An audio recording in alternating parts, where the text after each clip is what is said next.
سابق وزیر اعظم عمران خان کی 21 دسمبر کو اڈیالہ جیل میں وکلا کے ہمراہ صحافیوں سے گفتگو۔ حکومت کو اتوار 22 دسمبر تک کا وقت دیا ہے۔ اگر کل تک حکومت نے ہمارے مطالبات پر سنجیدگی نہیں دکھائی تو ہماری سول نافرمانی کی تحریک کا پہلا مرحلہ یعنی ترسیلات زر کا بائیکاٹ شروع ہو جائے گا، جس کی اس نااہل حکومت کو بھاری قیمت چکانی پڑے گی۔ انہیں اندازہ نہیں کہ سول نافرمانی کی تحریک اس جعلی حکومت کے لیے کتنی مہلک ثابت ہوگی۔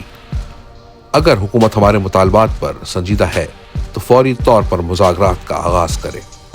اسلام آباد قتل عام کو 1 ماہ ہو گیا ہے، اور کوئی مہذب معاشرہ ہوتا تو قاتل اپنے انجام کو پہنچ چکے ہوتے، جبکہ یہاں ایک جوڈیشل کمیشن تک نہیں بن سکا۔ ہمارے کئی لوگ گمشدہ ہیں۔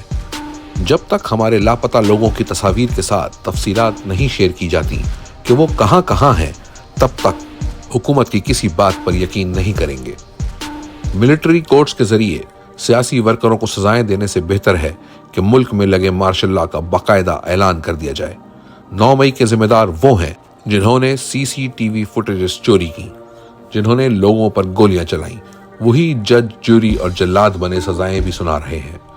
یہ جمہوریت نہیں، جنگل کا قانون ہے۔ ہمارا دوسرا مطالبہ 9 مئی کی آزادانہ تحقیقات ہے، جس کے لیے ہم بارہا سپریم کورٹ سے بھی مطالبہ کر چکے ہیں۔ 9 مئی کو بھی ہمارے 2 درجن سے زائد کارکنان کو گولیاں برسا کر قتل کر دیا گیا تھا۔ 15 کی تفصیلات ہم نے پبلک کی۔ مزید برآں ہمارے سینکڑوں کارکنان کو اس دن گولیاں ماری گئی تھیں۔ کسی ایک فوجی یا پولیس والے کی جان نہیں گئی تو دہشت گردی کیسے ہوئی؟ کیا نہتی عوام کا پرامن احتجاج دہشت گردی کے زمرے میں آتا ہے یا ان پر سیدھی گولیاں برسانا؟ مجھے معلوم ہے القادر ٹرسٹ یونیورسٹی کے کیس کا فیصلہ کیا آنا ہے۔ یہاں سارے فیصلے پہلے سے لکھ کر آتے ہیں۔ میرے خلاف اڈیالہ جیل میں 3 فیصلے سنائے گئے۔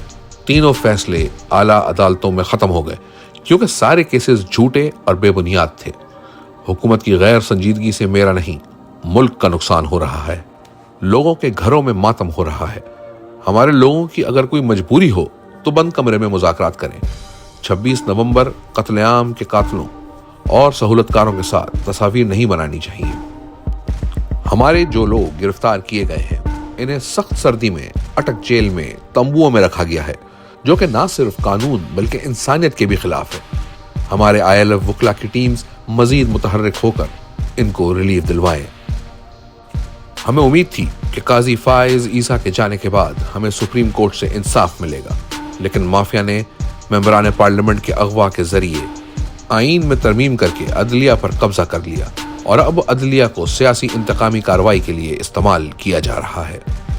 پاکستان صرف سرمایہ کاری سے بچ سکتا ہے، لیکن پاکستان میں اس وقت قانون کی حکمرانی نہ ہونے کی وجہ سے کوئی سرمایہ کاری کرنے کو تیار نہیں، اور دن بدن حالات بدتر ہوتے جا رہے ہیں۔